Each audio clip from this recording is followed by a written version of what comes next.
ကိုရင်တို့မင်္ဂလာပါတပတ်ကြာပြီပြန်တွေ့ရပြီပေါ့နော်ဟုတ်ကဲ့မင်္ဂလာပါကိုဟုတ်ဆိုတော့ဟုတ်ကျွန်တော်တို့ကဒီပြီးခဲ့တဲ့ပေါ့နော်sorry ပြီးခဲ့တဲ့ဒီChelsea နဲ့ပွဲပြီးတော့ကျွန်တော်တို့ဒါ club အသင်းပွဲတွေမရှိတော့ဘူးပေါ့နော်ဒါ international break ဝင်လာတာပေါ့နော်ဝင်လာတယ်ဆိုတော့ကျွန်တော်တို့အနေနဲ့ကဒါအပတ်စဉ်လုံးနေကြဖြစ်တဲ့ဒီဟိုပါပေါ့ပွဲကြိုတွေဒါဒီပွဲပြီးသုံးသက်ချက်တွေဒါမျိုးတွေကဒါဒီတစ်ပတ်မှာလောက်ဆရာမရှိဘူးပေါ့နော်ဆိုတော့ကျွန်တော်တို့ဒီတစ်ပတ်အတွက်ရွေးထားတဲ့ topic ကတော့ဒါအဓိကတော့အခုလက်ရှိပေါ့နော်လက်ရှိဒီ international ပြည်သက်တွေထဲမှာကောကျွန်တော်တို့ဒီလီဗာပူးပြည်သက်တွေထဲမှာကောဒါဒီညင်းခုန်စရာပေါ့နော်ဒီဘိတ်လေးဖြစ်နေတဲ့အကြောင်းအရာလေးတစ်ခုပေါ့နော်အဲ့ဒါပါလဲဆိုတော့ဒီ Arne Slot အကြောင်းပေါ့နော် Arne Slot ကဒီလီဗာပူးမှာအခုဒီနေ့ရာသီဆိုရင်အားလုံးသိတဲ့အတိုင်းပဲကျွန်တော်တို့ဒါအပွဲဒီရာသီအစပိုင်းလေးမှာတော့ဒါဒ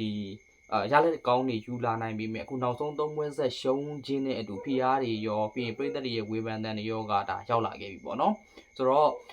့ကျွန်တော်တို့မိနစ်ကဒီ Arne Slot က Premier League ကိုကျွန်တော်အောင်မြင်ခဲ့တယ်Jurgen Klopp ကကျွန်တော်2024မှာဒီပေါ့2024မှာကျွန်တော်တို့2024 January တင်တယ်เนาะကိုသူဒီဟိုဟာထောက်ခွာမယ်ဆိုပြီး announce လုပ်တာဆိုတော့ announce လုပ်တဲ့အချိန်မှာကျွန်တော်တို့အကုန်လုံးကဒါ short ရသွားတယ်ပေါ့နော်ဘာJurgen Klopp ကဆက်ပြီးတော့တက်မတိုးတော့ဘူးဆိုတော့ကျွန်တော်သိပြီမဲ့လေဒါဒီ Jurgen Klopp ကကျွန်တော်ဒီ Nunez တို့ဘယ်လိုပြောရမလဲဒီ Szoboszlai တို့ McAllister တို့နဲ့အတူဒီ Liverpool 2.0 ကိုကျွန်တော်တို့သွားတော့မယ်ဆိုပြီးပြည်သက်တွေကအားခဲထားတဲ့အချိန်မှာဒီလိုမျိုး short new ဖြစ်လာတော့ကျွန်တော်တို့လည်းတော်တော်အံ့ဩတယ်ဝမ်းလဲဝမ်းနေရတယ်ပေါ့နော်အဲ့ချိန်မှာဒီ2024ရာသီပြီးတော့ Arne Slot ကကျွန်တော်တို့အသင်းကိုရောက်လာတယ်ပေါ့နော်ဆိုတော့အဲ့ဒီအချိန်ထိကျွန်တော်တို့က Arne Slot ဆိုတာဘယ်လိုလူမျိုးမှန်းကျွန်တော်တို့ကာနာနာမသိဘူးအခုမှသာမိနစ်ကဒီ Premier League Champion ရလို့ဒါကျွန်တော်တို့ကArne Slot အကြောင်း Arne Slot ရဲ့ဒီသူ့ရဲ့ new view ပါပေါ့နော်အဲ့အကြောင်းကိုကျွန်တော်တို့က live ပြီးတော့ဒါလေးလာကြည့်ဖြစ်တယ်ပေါ့နော် live ဖတ်ကြည့်မိတာအရင်တော့ကျွန်တော်လုံးဝမသိခဲ့ဘူးပေါ့နော်ဆိုတော့အခုအနေနဲ့မိနစ်ကပေါ့နော်ကျွန်တော်တို့ဒါလီဗာပူးအသင်းကို Arne Slot စရောက်လာတဲ့အချိန်မှာအဲ့အချိန်ကအခုခံစားချက်ဘယ်လိုရှိလဲ Arne Slot အပေါ်မှာကောအဲ့အချိန်တုန်းကပေါ့နော်အဲ့အချိန်တုန်းက expectation ဘယ်လိုထားလဲအသင်းပေါ်မှာ expectation ဘယ်လိုရှိခဲ့လဲပေါ့နော်အဲ့ဟာလေးနဲ့စလိုက်မယ်ပြီးတော့မှကျွန်တော်တို့ဘာကြောင့်လဲဆိုတော့အခုလီဗာပူး fan တွေက expectation အရင်များနေရယ်ဆိုတော့မိနစ်ကမဆိုင်တဲ့ feeling လေးကိုအရင်လေးစလောက်ဟုတ်အနေထားနေဟုတ်တယ်ဟုတ်ကဲ့ဟာကိုပြောတာကိုအဲ့ဒီလိုမျိုးပြောတာတော့တကယ်ကျွန်တော်တို့ပြန်အမှတ်ရတယ်ဘာပြန်အမှတ်ရတော့ Arne Slot မရောက်ခင်ပေါ့ကျွန်တော်တို့ဒီနီးပြကိုကျွန်တော်တို့ခန့်တော်မယ်ဆိုတဲ့အချိန်မှာကျွန်တော်တို့ကတော့ဟာသွားပြီဆိုတဲ့လူတွေကတော်တော်များတယ်ပေါ့ဒီ Klopp ရဲ့အရာကိုလိုက်ပြီးတော့နင်းနိုင်မဲ့နီးပြကဒီလိုမထင်မရှားနီးပြမျိုးနဲ့ဆိုလို့ရှိရင်တော့အမပြေတော့ဘူးဆိုပြီးတော့ကျွန်တော်ဒီဘောက်ပရိသတ်90ရာခိုင်နှုန်းလောက်ကတော့ယူဆခဲ့မယ်လို့ကျွန်တော်ထင်တယ်နောက်တော့ Arne Slot ရောက်လာတယ်ပေါ့ရောက်လာတယ်အတင်းကိုဂိုင်တွေတဲ့အချိန်မှာလည်းကျွန်တော်တို့က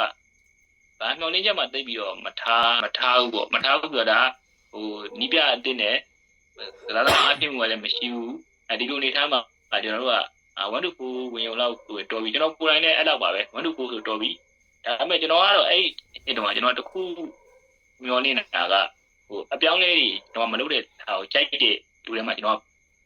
ပါတယ်ဘာလို့ကျွန်တော်ပြောင်းလဲအရင်မလုပ်တဲ့တွေငါတို့အစင်းတော့ပြင်နိုင်တယ်အစင်းကတော့တစ်တော့ရကြမှာရမယ်ပေါ့ဒါပေမဲ့မက်ဆီနဲ့အာဆင်နယ်ကိုနောက်ဆုံးအချိန်လောက်ထိတော့လိုက်ပြီးတော့ဖိအားပေးနိုင်တော့တယ်ဆိုတဲ့မျှော်လင့်ချက်တွေကျွန်တော်ထားခဲ့တယ်ပလာရကိုတော့မျှော်လင့်ချက်မထားပါဘူးမထားဘူးဆိုတော့ဒါတော့ကျွန်တော်မှမဟုတ်ပါဘူးဒီဘာပြည့်တဲ့တော်တော်များများဒါဒီစားတော့မနေ့ကရာဒီစားမှာပလာရမှာမေးဘယ်သူမှပလာရမယ်လို့ပြင်မယ်လို့ကျွန်တော်မထင်ဘူးဖြေထင်တယ်ဆိုလို့ရှိရင်လည်းဒါကတော့စိတ်ထဲမှာတော့မျှော်လင့်တာတော့မျှော်လင့်တာပေါ့ဗျာဒါပေမဲ့အဲ့လောက်ကြီးတော့ယုံကြည်ချက်ကြီးတော့မရှိတော့ဘူးလို့ကျွန်တော်ထင်တယ်ဒါပေမဲ့ကျွန်တော်တို့ဖလားရခဲ့တယ်ပေါ့ဖလားရခဲ့တော့ဒီနေ့မှကျတော့အဲ့ဒီအနေအထားမျိုးတွေနည်းနည်းလေးမေ့သွားတယ်အဲ့အကြောင်းခုနေ့ကတော့ငါတို့ဒါသမားအရင်ပြည်သိမှုတွေနဲ့တူဒီနေ့ကကျင်းနေပေါ့ဖလားငါတို့ပြမလိဖလားတယ်မဟုတ်ဘူးပေါ့ဖလားလေးလုံးလောက်ကိုမျှော်လင့်မဲ့ဆိုတဲ့အနေအထားမျိုးတွေကိုပြည်သက်တွေကအကုန်လုံးက expectation အရင်မြင်လာတယ်မြင်လာတော့ကျွန်တော်တို့ဒီဥစ္စာတော့expectation မြင်လာတော့မကောင်းတော့ဘူးပေါ့ကောင်းတဲ့အပိုင်းတွေတော့ရှိတယ်ပေါ့ဒါပေမဲ့တချို့အပိုင်းလေးတွေကတော့ PR တွေပူဖြစ်တယ်ပေါ့တကယ်ဆိုလို့ရှိရင်အတင်းကတော်တော်လေးအပြောင်းလဲလုပ်ထားတာပြောင်းလဲလုပ်ထားရဆိုတော့ပြန်ပြောင်းလဲနေကြမှာပေါ့မတိမငြိမ်ဖြစ်တာတွေကတော့ကျွန်တော်ကျုံးလာနိုင်ရတယ်အဲ့ဒါကိုကျွန်တော်တို့ကကျိုးမတွေးဘူးငါတို့လူတွေဖြစ်လာတယ်ပေါ့တန်ကြီးနေရောက်ဖြစ်တွေနဲ့ဒါသမားတွေရောက်တယ်ငါတို့ပိုးကောင်းလာမယ်ပို့ပြီးတော့အဆင်ပြေမယ်ဆိုတဲ့အနေအထားပြီးတော့ညှောနေခဲ့တယ်တကယ်ဆိုမနစ်တော့က လေဘောက်ဖန်တရားကိုမေးလိုက်နှစ်မှာပရိမာလိကတလုံးကျင်းနေတာဘယ်လိုဆိုကျင်းနေတယ်လို့ပြောမှာပဲလေ ဒါပဲလေ ကိုဆိုလည်းကျင်းနေတယ်ပြောမှာမလားနှစ်ဆိုလို့ရှိရင်ဒါပေမဲ့မိနစ်ကရသွားတယ်ဆိုတော့ခုနှစ်ကတော့ငါတို့ထပ်ပြီးတော့ရမယ်ဆိုတဲ့အနေအထားမျိုးနဲ့မျောနေကြတယ်ဆိုတော့ဒါအပြည့်တော်လည်းမဆိုးတာဘူးပေါ့ဒါပေမဲ့မျောနေချက်ခရီးတော့နည်းနည်းလေးတော့နေနေကျွန်တော်ကတော့အဲ့လိုတော့ယူဆနေတယ်ပေါ့ဟုတ်ဆိုတော့ကျွန်တော်ကဒီမေကုန်းရင်ဆုံးစမေးတယ်ဆိုတာကအားလုံးသိတဲ့အတိုင်းပဲကျွန်တော်တို့အပါဝင်ပေါ့နော်အခုလက်ရှိလီဗာပူးပြည်သက်တွေကမနစ်ကရဲရောက်ချင်းပရီးမီးယားလိစပြီးတော့ဒီချန်ပီယံဖြစ်သွားတယ်ဒီနေ့ကျတော့ကျွန်တော်တို့ဘယ်လိုပြောမလဲတန်းကိုဒီပေါင်တန်း400ပတ်ချလေးလောက်သုံးပြီးတော့ဒီလုံးဝ quality player ကြီးဖြည့်လိုက်တဲ့အတွက်ဒီအသင်းပေါ်မှာမျောလင်းချက်ကအရန်ကိုကြီးမားလုံးအားကြီးသလိုဖြစ်သွားပါတော့အသင်းကဒီဘယ်လိုပြောမလဲပေါင်တန်း400လောက်သာသုံးတာဒီပေါင်တန်း300လောက်ပြန်ရောင်းပြီးတော့ဒါကစားသမားအသစ်တွေကြီးပဲရောက်လာတာကဒါဘယ်သူမှတတိမထားမိဘူးဒီအကြောင်းကတော့ဒါနောက်မှပြောမယ်ပေါ့နော်ဆိုတော့ဒီအာနီစလော့ကကျွန်တော်တို့ဘယ်လိုပြောရမလဲလီဗာပူးကိုစားရောက်လာတဲ့အချိန်မှာကအားလုံးသိတဲ့အတိုင်းပဲလီဗာပူးကကျွန်တော်တို့ပေါ့နော်အာနီစလော့ကိုမယူရေးခင်ပေါ့နော်အာနီစလော့ကိုတည်င်းအရင်မတက်ခင်မှာကျွန်တော်တို့ဒီမှတ်မှတ်ရဆိုရင်ဒါအဲ့ချိန်တော့အခုလက်ရှိ Man United နီးပြ Ruben Amorim ပေါ့နော်အဲ့တော့ Sporting မှာပေါ့နော် Sporting ကအဲ့ Ruben Amorim ကိုကျွန်တော်တို့တော်တော်ကိုဒါလီဗာပူးတာဝန်ရှိသူတွေကတော်တော်ကိုသဘောကျခဲ့တယ်ပေါ့နော်ဒါပေမဲ့ဒီသူ့ရဲ့တချို့သောဒီ character နဲ့တချို့သောဒီ data တွေအရာဒီ Arne Slot ကိုရွေးချယ်ခဲ့တယ်ပေါ့နော်ဆိုတော့ Arne Slot ကကျွန်တော်တို့ဘယ်လိုပြောရမလဲဒါကဒီသူ့အနေနဲ့ကဒီနယ်သာလန်နဲ့ကျွန်တော်တို့ဒါဒီဥရောပ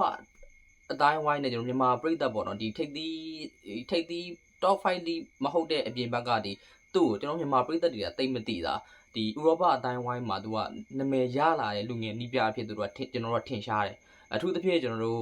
့ကိုလည်းသိတဲ့အတိုင်းပဲ Feyenoord မှာဆိုရင်သူတော်တော်လုပ်ပြခဲ့တာပေါ့နော် Feyenoord မှာဆိုရင်ဒါ Europa League Conference Final တက်တယ်ပြီးသွားရင်သူအမှတ်ပေးဖလားရတယ်ပြီးရှုံးထွက်ဖလားလည်းရခဲ့တယ်ပေါ့နော်ဖလားရတယ်ဟုတ်တယ်ရှုံးထွက်ဖလားရတယ်အဲ့မတိုင်ခင်မှာလဲသူက Isaac Ekma ထင်တယ် Ekma ကိုဒါဒီဟုတ်တယ် Ekma မှာဟုတ်တယ်တူတူတန်ကိုဒါဖြစ်အောင်လုပ်ခဲ့တာဒီ IS နဲ့ Egypt ပေါ့အခု IS နဲ့ဒီဘယ်လိုပြောရမလဲဒီကိုဗစ်ကာလမှာကြောင်းလာပဲသူတို့နည်းနည်းဖလားမရလိုက်တာဟုတ်တယ်ဆိုတော့ဒါကဒါနဲ့ level like ကန်တယ်ဟုတ်တယ်အစောပိုင်းဖြတ်တန်းမှုပေါ့နော်ဆိုတော့အခုအနေနဲ့ဒါ Arne Slot ရဲ့အစောပိုင်းဖြတ်တန်းမှုလေးတွေမှာကဒါဟိုသူ့ရဲ့ဒီ style ပေါ့နော်သူ့ရဲ့ဒီ style သူ့အသင်းရဲ့ style သူ့ရဲ့ဒီနီးဗျူဟာတွေသူ့ရဲ့ဒီအခက်ခဲတွေနဲ့ဒါလီဗာပူးအသင်းကိုဘယ်လိုမျိုးလေးရောက်လာလဲတာဝန်ရှိသူရဲ့ဘာကြောင့်သူ့ကိုရွေးဖြစ်တယ်ဆိုတာလေးအခုအမြင်လေးချက်လောက်ပြောပြပါလားဗျဟုတ်အဲ့ဒီအခုကပြောတဲ့ဘိုင်းနှစ်ပိုင်းကျွန်တော်တို့ခွဲပြောမှာပေါ့အာနက်စလော့ကိုလီဗာပူးကဘာကြောင့်ရွေးတယ်ဆိုတဲ့အပိုင်းကတစ်ပိုင်းပေါ့နောက်တစ်ပိုင်းကပေါ့သူ့ရဲ့နီးဗျူဟာတွေသူ့ရဲ့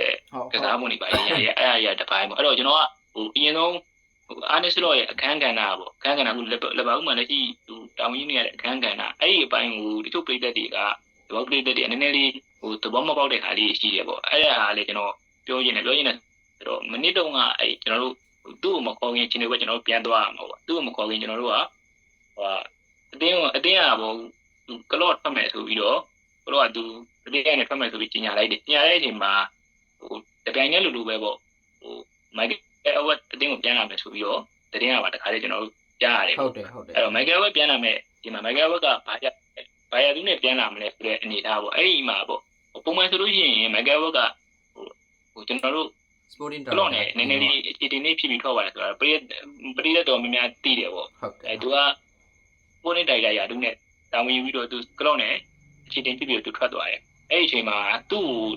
ခဏယူနေတဲ့အချိန်မှာသူအလုံးမရှိတဲ့အချိန်မှာသူကန်းတဲ့တင်တော်တော်များတယ်ကနာမည်ကြီးအတင်းတွေထဲမှာသူချက်စီတို့မန်ယူတို့အတင်းတွေတောင်ပါတယ်ဒါပေမဲ့ तू ကအဲ့ဒီအတင်းတွေကိုညင်းတယ်ပေါ့ဒါပေမဲ့ तू လီဗာပူးပြန်လာတယ်လီဗာပူးပြန်လာတော့ပုံမှန်ဆိုလို့ရှိရင်ဗျာ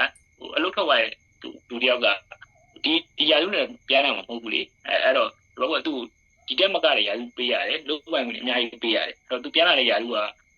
ပြီးတော့ဖိုးဖို့ဆိုတဲ့ယာရုနဲ့သူပြန်လာတာဘလုံးကိစ္စတွေမှန်တယ်နော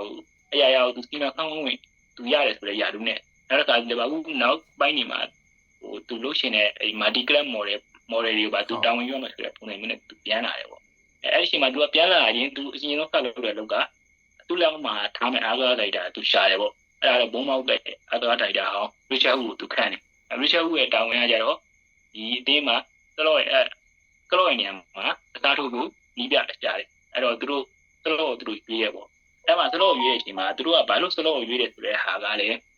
စလော့ကသူတို့လက်အောက်မှာကောင်းကောင်းအလုပ်လုပ်ပေးမယ်နီးပြဆိုတာအဲ့မှာဗျဗမာစကားကတော့နီးပြဆိုတဲ့ဟာမန်နေဂျာကိုလည်းနီးပြလို့ခေါ်တယ် coach ကိုလည်းနီးပြလို့ခေါ်တယ်အင်္ဂလိပ်စကားမှာတော့မတူဘူးပေါ့ဗျာမန်နေဂျာဆိုတဲ့ level ကတက်ရှိရပေါ့နော် ရိုးမတူနီးပြပေါ့ဒီဘလုံးတင်းကိုသူတို့ကဟိုနီးပြအပိုင်းနေချမဲ့အပွဲမှာဘလို့နိုင်ကြမယ်ဆိုတဲ့အနေထားမျိုးပဲပေါ့အတင်းရဲ့ဒီ management ပိုင်းတွေကိုအရင်ကငွေရောက်စုကောက်နေမရှိဘူးပေါ့ကလော့လည်းစလော့လည်းသူတို့က hash coach ဆိုတာသူနဲ့ပဲသူကခံတာပေါ့အဲ့လိုမျိုးသူတို့ခံနေတယ်ပေါ့ဆိုတော့အဲ့တော့စလော့အနေနဲ့အတင်းရဲ့ကိစ္စအောမှာသူကအများကြီးသူဝင်ရောက်စုကောက်နေမရှိဘူးဗျအဲ့ကစားသမားပြောင်းရွှေ့တွေစာချုပ်တန်းတိုးတာတွေလောက်ကတွေဘယ်လောက်ပေးမယ်ဘာညာလေးအစားအဲ့ဒါတွေအကုန်လုံးကဒီမယာဝတ်တို့ရဲ့အားကစားနိုင်တာတွေအဖွဲ့တွေရပဲသူတို့ကပဲဆုံးဖြတ်တာသူတို့အနေနဲ့ကဟိုသူကြိုက်တဲ့ကစားသမားကိုတောင်းဆိုဝင်တော့ရှိတယ်ဒါပေမဲ့အဲ့ကစားသမားကိုဟိုဘက်ကပုံမဲ့ဆိုပြီးကျင်းနေအမှခံချက်မပေးဘူးကလော့နေလောက်တာအဲ့တော့ကျွန်တော်တို့ကကလော့ဟုတ်ကဲ့သူဒီရှင်ကနောက်ဆုံးဒီရှင်ချရလူကြီးကမယာဝတ်တို့အဖွဲ့တွေကပဲချတာအဲ့တော့စလော့နဲ့ကလော့နဲ့မတူတာအမှတိတာလေဗျအဲ့တော့စလော့ကလော့နယ်တော့ကကြတော့မိုက်ကယ်ဝတ်တို့နဲ့ကလော့နယ်တော့50-50သူတို့ရဲ့ပါဝါကိုကြောင်း50-50အာနာခွဲထားတဲ့ပုံစံမျိုးရှိရပေါ့ဟုတ်တယ်ကလော့နယ်ရတယ်ကျွန်တော်ဒီနေ့80-20လောက်ပဲရှိတယ်ဟုတ်တယ်အဲ့တော့ဟိုဒီမိုက်ကယ်ဝတ်တို့နဲ့ကလော့နယ်အခြေအနေဖြစ်တဲ့ကိစ္စကလည်းကလော့ရဲ့ပါဝါကြီးအရင်မြင့်လာပြီးတော့မိုက်ကယ်ဝတ်တို့လုပ်ပိုင်ခွင့်ကနည်းသွားလို့သူတို့ပြဿနာရတတ်တာအဲ့တော့ကျွန်တော်တို့ကဟိုပထမဒီကလော့ရဲ့ပထမအချိန်တွေတုန်းကသူတို့နှစ်ယောက်ကအတွေ့အကြုံအရင်ညီခဲ့တယ်ပေါ့ညီခဲ့တယ်ဆိုတော့သူတို့ရဲ့တယောက်နဲ့တယောက်နဲ့လည်းတယောက်ကောက်လေတယောက်နားထောင်ပြီးတယ်ပေါ့နောက်ပိုင်းအဲအရာဆန်တို့မီနာတို့စာချုပ်ကိစ္စတွေမှာတော့အပွဲပြည့်တွေဖြစ်ပြီးတော့ကလော့ရဲ့ပါဝါအရင်မြင့်ငယ်တော့ကလော့ပါဝါအရင်မြင့်တော့ဒီမှာမိုက်ကယ်ဝတ်တို့ထွက်သွားတယ်ပေါ့အဲ့တော့ကျွန်တော်တို့ကဘာလို့သင်္ကန်းစာယူတင်တယ်ဆိုတော့အားကစားဒိတာတွေဘက်ကလည်းပါဝါအရင်ကြီးလာလို့ဆိုရှင်မကောင်းသလိုဒီဘက်ကလည်းပါဝါအရင်ကြီးလာရင်မကောင်းဆိုတာတော့ကျွန်တော်တို့သင်္ကန်းစာယူထားတင်တယ်အခုလက်ရှိမှာတော့နီးပြကတော့ကျွန်တော်တို့နီးပြကတော့သူ့ရဲ့လုပ်ပိုင်ခွင့်က20%လောက်ပဲရှိတယ်မိုက်ကယ်ဝတ်တို့တော့80%လောက်ဖြစ်နေတယ်ပေါ့ဒါကလေဟိုနောက်ပိုင်းဟိုအတင်းတော်တော်များများလောက်လာတဲ့ပုံစံတို့တော့ယူဆတယ်ပေါ့ဒါပေမဲ့လေဘယ်လိုပဲဖြစ်ပြန်ဒီအတင်းရဲ့အကြောင်းနီးပြလာပဲပိုးတည်တာလေအဲ့တော့နီးပြမှာလည်းလုပ်ပိုင်ခွင့်တော့ရှိတယ်တိုင်းရခုတော့ရှိတယ်ပေါ့ဟုတ်ဟို50မဟုတ်တော့မှပဲ80 30 60 40လောက်တော့ရှိထားတယ်လို့ကျွန်တော်တို့ယူဆရတယ်ပေါ့ဒါပေမဲ့လေဟိုလက်ရှိမှာတော့မယာဝတ်တို့ရဲ့လုပ်ပိုင်ခွင့်ကတော်တော်ကြီးကိုများနေပေါ့များနေဆိုအဲ့ဒီအပိုင်းလေးကလည်းဟိုစလော့ကိုပြည်သက်တွေကဟိုမသိတယ်စလော့ကြောင်စလော့ဒီကစားသမားချို့တွေကသူခေါ်နေတဲ့ကစားသမားတွေဟုတ်ချင်မှဟုတ်မယ်ဗျာဟုတ်တယ်ဟိုသူကနေတာလန်ကဟို frame of ကိုပါလို့ခေါ်တယ်ဆိုလို့ရှိရင်ဒါကသူ frame of သူကြိုက်တာဟုတ်ရင်မှဟုတ်မယ်ဟို frame of ကဟို homegrown player မလို့ဗျာအစိုးရအစီအစဉ်ရှိပြတယ်ဘောသူဒီ Valley Cross ကိုပေးပြီးခေါ်မယ်ဆိုတဲ့အစီအစဉ်ရှိပြီလားသူကြိုက်တာဟုတ်ချင်မှဟုတ်မှာဟုတ်တယ်မလို့ homegrown လည်းလို့ခေါ်လိုက်တဲ့ပုံစံမျိုးဗျာအဲ့လိုမျိုးတွေဆိုတော့အဲ့ဒါကိုလည်းဒီဘောက်တိတ်တိတ်နားလည်ဖို့လိုပဲလို့ကျွန်တော်ကယူဆတယ်ပေါ့ဒါကတော့စလော့နဲ့ဟိုစလော့ရဲ့အခန်းကဏ္ဍအပိုင်းပေါ့အဲ့ဒါလေးကျွန်တော်အရင်ဆုံးပြောချင်တယ်ပေါ့ဟုတ်ဆိုတော့အကိုဒီနေရာမှာပြောသွားတဲ့အရာကိုကျွန်တော်ပြန်ကောက်အောင်မယ်ဆိုရင်ကျွန်တော် Jurgen Klopp လက်ထက်မှာတုန်းကဒါကဒီ transfer policy ဒီမှာဒီ Jurgen Klopp ကဒီအတိုင်းအတာတစ်ခုထိထဲဝင်ပါဝင်ခဲ့တယ်ပေါ့နော်ပြောချင်တာကဒီခေါ်ခဲ့တဲ့ကစားသမားတွေကအနည်းဆုံးတော့ဒီ 80% လောက်ကသူလိုချင်တဲ့ကစားသမားလို့ကျွန်တော်သတ်မှတ်လို့ရတယ်ဒါပေမဲ့အခုလက်ရှိ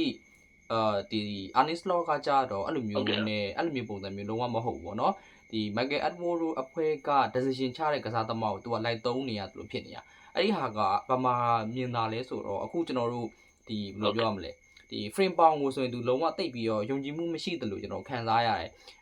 ဒါပေမဲ့တစ်ခုရှိတာက frame pound ကိုသူကဒီမိုဆာလာကဒီ African ဖလားသွားတဲ့ခါကျရင်ဒီ right wing ပေါ့နော် right wing နေရာမှာအတွက်ပဲအကြောင်းလုံးဝဒီလက်right back မှာသူယုံကြည်မှုထားမသုံးတာလားဆိုတော့ဒါစဉ်းစားစရာရှိရပေါ့နော်ဒါပေမဲ့ခုနစကားကိုပြန်ကောက်မယ်ဆိုရင်သူရလာတဲ့ကစားသမားတွေကိုသူ 100% လိုချင်တာဖြစ်ချင်မှလည်းဖြစ်လိမ့်မယ်သူနီးစနစ်နဲ့အဝင်အောင်သူဟိုအဝင်ချင်မှလည်းအဝင်လိမ့်မယ်ဆိုတော့အခုလက်ရှိနေထားရဆိုရင်ကျွန်တော်တို့သုံးသပ်ရတဲ့ပုံစံဆို Michael Edwards တို့အဖွဲ့ကဒီကစားသမားရော့ဒါဒီကစားသမားရဒီအသင်းအတွက်ဘယ်လိုမျိုးအကျိုးပြုနိုင်တယ်ဘယ်လောက်ထိ potential ရှိတယ် တကယ်လို့ဒီ flop ဖြစ်သွားရင်တော့မှဒီဘယ်လိုရမလဲ return asset ကဘယ်လောက်ထိပြန်ရနိုင်ကြီးရှိအဓိကသူတို့က data သမားပြန်ရောက်လို့ရှိရင်ရနိုင်တယ်ဟုတ်တယ်သူတို့က data သမားဖြစ်တယ်အဲ့ဒါကိုသူကအရင်ကြည့်တယ်ဟုတ်တယ် data ပေါ်မှာသူတို့ကအရင် potential ယူပြီးတော့ဒီ risk ကိုသူတို့ကအဓိကတွက်ချက်ပြီးတော့ဒါခေါ်တာပေါ့နော်ဆိုတော့ဒီနေရာမှာပြဿနာကဒီ Arnis Law ကသူတို့ခေါ်ပေးလိုက်တဲ့ကစားသမားကြီးနဲ့တချို့ဆိုရင်သားစာတာမဖြစ်ဘူးတချို့ဆိုရင်ဒါပြန်ပြီးတော့အသင်းနဲ့အဝင်ကွန်ကြဖြစ်ဖို့အတွက်ဒါရုန်းကန်နေရတာကိုကျွန်တော်တွေ့ရတယ်ပေါ့နော်ဒါကအကိုပြောတဲ့ဒီအဖြေပေါ်ကျွန်တော်ပြန်ပြီးတော့ကောက်ပြီးပြောတာပေါ့နော်ဆိုတော့နောက်တစ်ခုထပ်သွားရရင်ကျွန်တော်တို့ဒါမနစ်ကကျွန်တော်လီဗာပူးကဖလားရခဲ့တယ်ပေါ့နော်ဒါပရီးမီးယားလိချန်ပီယံအောင်နိုင်ခဲ့တယ်ဒါပေမဲ့ဒီဘယ်လိုပြောရမလဲJurgen Klopp ချန်ထားခဲ့တဲ့ဒီအသင်းကိုပဲသူကင်ပြီးတော့ဒါချန်ပီယံဖြစ်သွားဒါပေမဲ့အဲ့လိုမျိုးပြောလိုက်လို့ Arne Slot ဒါ credit မပေးတာတော့မဟုတ်ဘူး Arne Slot ကဒါဒီထိုက်တန်မှု appreciate အပြည့်အဝရတဲ့နေပြမျိုးKlopp ရဲ့ဒီချားခဲ့တဲ့အသင်းရဲ့ကစားပုံကိုနည်းနည်းလေးအပြောင်းအရွှေ့လေးလုပ်ပြီးတော့နည်းနည်းလေးဒီ modify လုပ်ပြီးတော့ဒါချန်ပီယံဆုကိုယူသွားတာဒါပေမဲ့ဒီနှစ်မှာကျတော့ခုနက Michael Edwards တို့ပေးလိုက်တဲ့ကစားမအစုအဖွဲ့နဲ့အခုတူဒါဆိုရင်နည်းနည်းလေးဒါရုန်းကန်နေရတယ်လို့ပြောလို့ရတယ်ပေါ့နော်အသင်းရဲ့ဟန်ချက်ရတော့၎င်းဒီအသင်းရဲ့ဒီအဝင်ကွန်ကြဖြစ်မှုအတွက်တော့၎င်းရုန်းကန်နေရတယ်လို့ပြောလို့ရတယ်ပေါ့နော်ဆိုတော့ဒီနေရာမှာအခုဒါဆိုရင်ကျွန်တော်ဒီအသင်းကရုန်းကန်နေရပြီဒီနှစ်ပေါ့နော်ဆိုတော့အခုအနေနဲ့ဒီနှစ်ပေါ့နော်ဒီ Arne Slot ကဒါဘယ်နေရာတွေမှာဘယ်လိုမျိုးဒါရုန်းကန်နေရလဲပေါ့နော်အဓိကအချက်လက်လေးပေါ့နော်အဓိကအချက်လေး2ချက်3ချက်လောက်ပဲဖြစ်ဖြစ်ပေါ့နော်ကိုဆွဲထုတ်ပြီးပြောကြည့်ပါလားပြောပြပေးပါလားပေါ့နော်ဟုတ်ခုနပေါ့အဲ့သူတို့ခေါ်ပြီးတဲ့ကစားသမားတွေကသူတို့လိုချင်လားမလိုချင်လားဆိုတော့အပိုင်းကခုနကျွန်တော်ပြောခဲ့တယ်ပေါ့အဲ့ဒီဟာနဲ့ဆက်ပြီးတော့အသင်းရဲ့ဒီလက်ရှိကစားသမားလို့အတူဖွဲ့ကနည်းနည်းဘေးလက်မညီလို့ဖြစ်နေတော့အဓိကတော့အဲ့ပူဘက်နေရာတွေပေါ့မိနစ်ကနဲ့လုံးဝပွဲပြချားနာသွားတဲ့ပူဘက်တွေဖြစ်သွားမိနစ်တော့ဆိုလို့ရှိရင်အကုန်လုံးအာနိုးပဲဖြစ်ဖြစ်ရောဘတ်ဆန်ပဲဖြစ်ဖြစ်နှစ်ယောက်စလုံးကဒီဇုံနေရနေပြီးတော့သူတို့တွေကဘောလုံးတွေဖြန့်ပေးတယ်ပေါ့ချက်ပေးခြင်းတွေပါလုပ်ပေးနေတယ်ပေါ့ခုနှစ်ခေါ်ရတဲ့ကစားသမားနှစ်ယောက်စလုံးကကြတော့သူတို့လုပ်ချင်တဲ့ပုံစံကသူတို့ကဘောလုံးနဲ့တူဆွဲပြေးခြင်းနဲ့ရှေ့ကိုဆွဲတက်ခြင်းနဲ့ဟိုပါလဲလုံးမဲ့အန်နာလဲလုံးမဲ့ပြင်တယောက်ချင်းကြောပြီးတော့သူတို့က area တော့ဖြစ်နေမော်တွေပေးမယ်ပေါ့အဲ့လိုမျိုးတွေသူကလုပ်ချင်တာပေါ့အဲ့တော့အဲ့ဒီမှာလည်းအတင်းကတော်တော်ကြီးချားနာပါပြီပေါ့ချားနာပါပြီဆိုတော့ဒီစပြီးတော့ဘေးရလုတ်တဲ့အပိုင်းမှာလည်းအတင်းကချားနာသွားပြီဆိုတော့ကျန်တဲ့ပိုင်းတွေအကုန်လုံးမှာလိုက်ပြီးတော့တခွင်းတိလိုက်နေတယ်ပုံစံမျိုးဖြစ်နေတော့ဟုတ်တယ်ဘလို့မှအမှန်ကိုညမထွေးဘူးဖြစ်နေတာပေါ့မနစ်ကပုံစံမျိုးထားပြီးတော့ကစားဖို့တော့စူပါစတာကိုထားပြီးတော့ကစားတာမျိုးနောက်တစ်ခါမီလိုကက်ကက်ကိုအတင်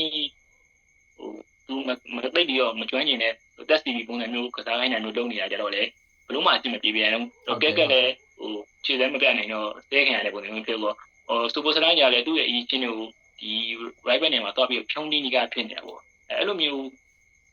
ဖြစ်နေတဲ့အဓိကအချက်ကတလို့အနေနဲ့ယာဒီဂျိုမာတော့ကသူပြင်ဆင်လာတဲ့ပုံစံတစ်မျိုးပြသူကအဲ့တုန်းကတော့သူ့အနေနဲ့ဒီလိုမျိုးဒီ flying ဘက်နဲ့သူတခြားကစားမပုံစံမျိုးလို့သူအကွက်ကြလောက်လိုက်ဒါပေမဲ့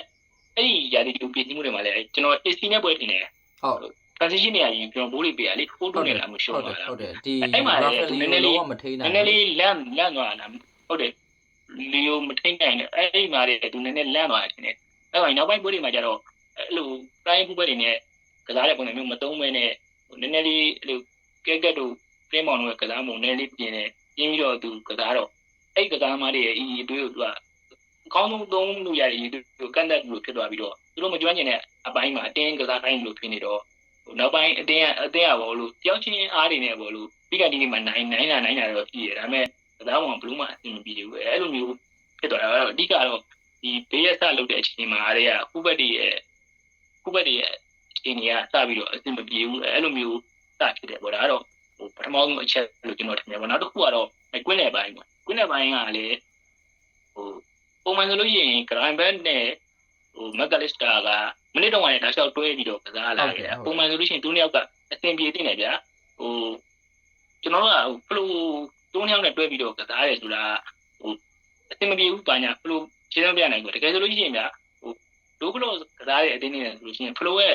domestic world rate ကအဲ့လောက်ကြီးမတိုးတာမဟုတ်ဘူးအတင်းမပြီးနေရဒါပေမဲ့အဲ့ဒီဒါပဲပြပေါ့မှာပြဿနာတက်နေလို့ကျွန်တော်ယူဆတယ် အဓိကတော့မက်ကလစ်စတာခြေတန်းကျနေတာပေါ့သူခြေတန်းကျနေတဲ့ပြဿနာကတော်တော်လေးဆိုးနေပဲသူ့မှာကကြားနိုင်မှုပိုင်းရဲ့သူကျနေအင်း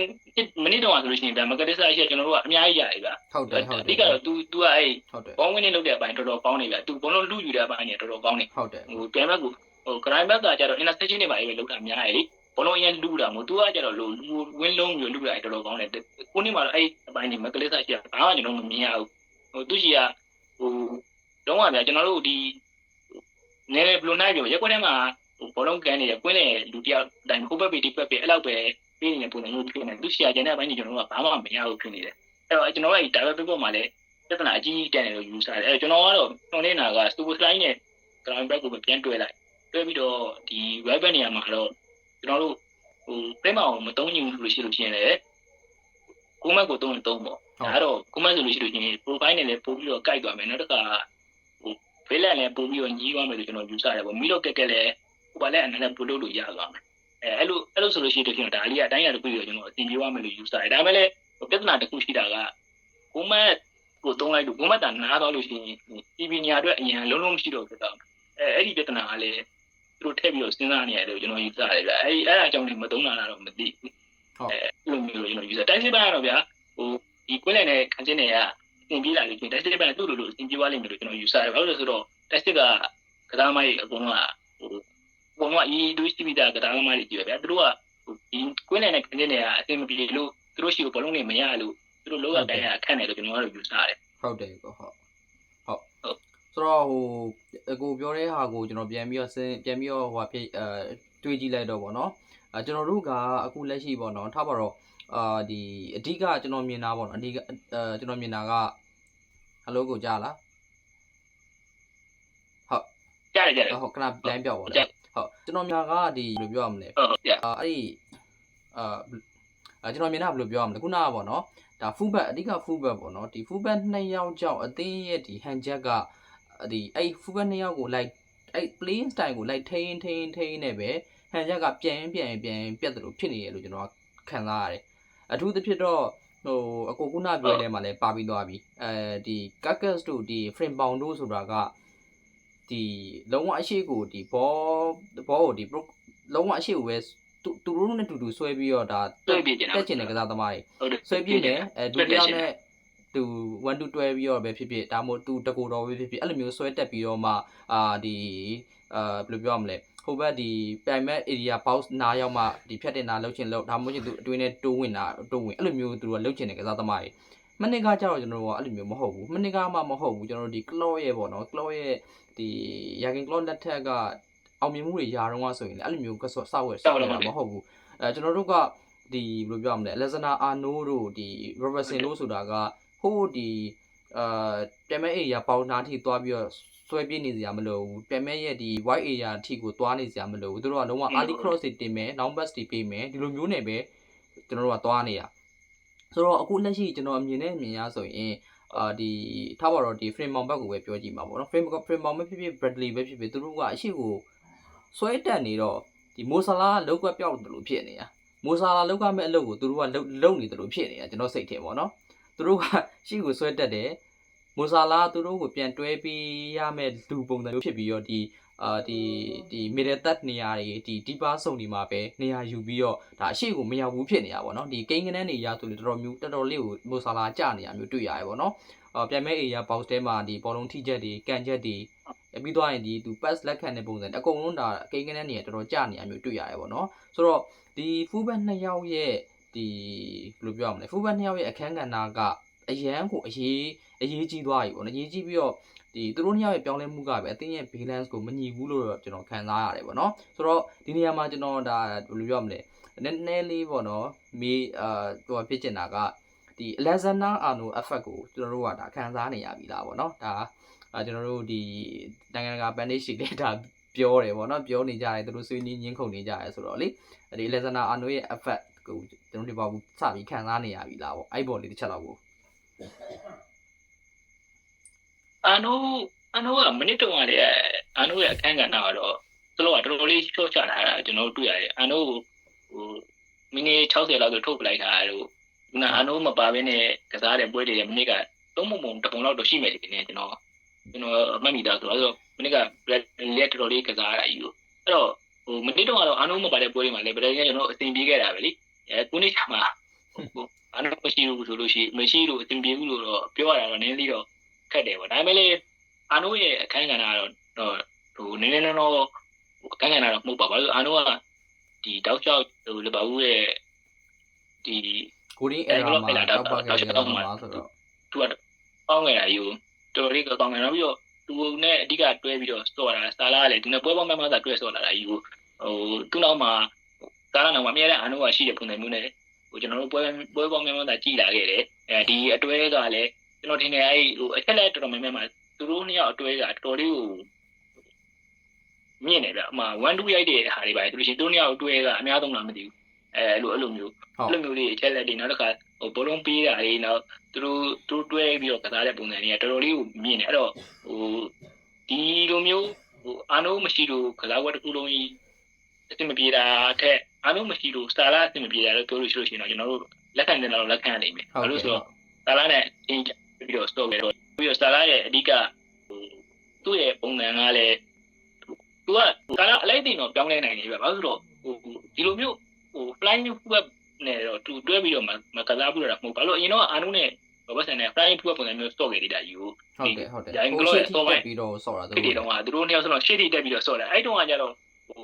တာလာတော့ဒီ inside forward ပုံစံမျိုးနဲ့ဒီ head space တော့တာလာမှာနေနေဝင်ပြီးတော့သူကဆော့တာခုနောက်ပိုင်းကျတာလာကအဲ့လိုမျိုးတဲ့တော့ဒီ wide area နေပြီးတော့create လုပ်ပေးတဲ့ပုံစံမျိုးနဲ့ပဲသူကဆော့တယ်ဆော့တော့မနစ်ကတောက်ဆော့အဲ့လိုမျိုးဆော့လာအဲ့လိုမျိုးဆော့ရင်းနဲ့မှသူကခွင့်ရလို့ရှိရင် space တော့ဝင်နေပေါ့ကိုကန်နေမှုလုပ်တယ်ကိုရအောင်လုပ်တယ်အဲ့လိုပုံစံမျိုးဆော့လာတာပေါ့ပုံမှန်အားဖြင့်တော့သူကဒီအစုံမှာပဲသူနေရာယူထားတာများတယ်ခုနှစ်ကျတော့frame ပေါင်အားကြတော့အစုံမှာသူ့ရဲ့နေရာမှာလာပြီးတော့သူနဲ့နေရာထက်တဲ့ပုံစံမျိုးလိုဖြစ်တော့သူ့အနေနဲ့ဒီ head space ကိုဝင်ကစားဖို့ကြတော့လေသူကငကိုတဲ့အရင်အလိန်ခောက်ကောင်းတဲ့လူမဟုတ်ဘူးနောက်ပြီးတော့ပို့ပြီးတော့ဆိုတာကခုရဒီတပါခုအတင်းတော်များများကအရင်ပိတ်ပြီးတော့ကစားလာတော့ဒါကိုလည်းစတော့လည်းပြောပါတယ်ပြောတော့သူတိုင်ပတ်တာတော့ဒီအာနိုးမရှိလို့တိုင်ပတ်တာသူ့တိုင်ပတ်တာတော့ကျွန်တော်တို့အဲ့လိုယူဆလို့ရတယ်စာလာအတိုင်းဒါပေမဲ့အတင်းတစ်ခုလုံးဖြစ်သွားတယ်ဆိုတော့ကျွန်တော်ကတော့ယူဆကြည့်မှာအဲ့တော့မိနစ်တော့ကလည်းအာနိုးမပါမယ်ကျွန်တော်ပွဲတော်များများကစားခဲ့တယ်ရေရုံနိုင်နေပွဲတွေပါဆိုအာနိုးပါတာမှမဟုတ်တာကြီးကိုလက်တွေနဲ့ပဲကျွန်တော်တို့ကစားခဲ့တာကြီးကိုအဲ့လိုမျိုးဆိုတော့လေအဲ့လိုတော့ကျွန်တော်တို့ယူဆတယ်အာနိုးကြောင့်စာလာတိုင်ပတ်တယ်လို့ပဲကျွန်တော်ထင်တယ်အတင်းတစ်ခုလုံးတိုင်ပတ်တာတော့အာနိုးနဲ့မဆိုင်ဘူးစလော့ရဲ့ရွေးချယ်ထားတဲ့ပုံစံနဲ့ပဲဆိုင်ရလို့ကျွန်တော်ထင်တယ်ဟုတ်ဆိုတော့ကျွန်တော်ကဒီနေရာမှာပေါ့နော်ဒီအာ